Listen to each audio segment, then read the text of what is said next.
Hello everyone, good afternoon. তো আজকে একটা নতুন রান্না তোমাদের দেখাই। এটা হচ্ছে মটর ডাল বাটা। আজ বানাবো মটর ডালের ভাপা। তো মটর ডালটা ভিজিয়ে বেটে নিয়েছি। এখানে রয়েছে সর্ষে, পোস্ত, কাঁচা লঙ্কা আর একটু হলুদ, একটু নুন। ডালের মধ্যে আমি দিয়ে দিচ্ছি। মিক্সির বাটিটা ধুয়ে জলটা দিয়ে দিচ্ছি ডালের মধ্যে। 2 চামচ মতন সর্ষের তেল দিয়ে দিচ্ছি। 1/2 চামচ লবণ দিয়ে দিলাম। সব জিনিসগুলো ভালো করে মিশিয়ে নেব। 3টে কাঁচা লঙ্কা দিয়ে দিচ্ছি। কড়াইতে জল দিয়ে একটা স্ট্যান্ড দিয়ে দিয়েছি। এবার টিফিনটা বসিয়ে দেব।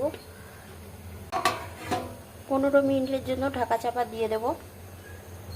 15 মিনিট হয়ে গেছে, গ্যাসটা আমি বন্ধ করে দিয়েছি। ঢাকা চাপাটা খুললাম, দেখো জল একদম নেই। টিফিনটা দেখো খুলে দেখাই তোমাদের। এই রকম হয়েছে ডাল ভাপাটা দেখতে। তোমাদের একটুখানি কেটে দেখাই।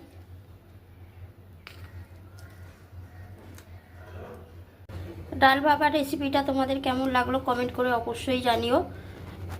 এটা খাবার সময় একটুখানি খালি সর্ষের তেল মাখিয়ে খেতে হবে, ব্যাস আর কিচ্ছু লাগবে না।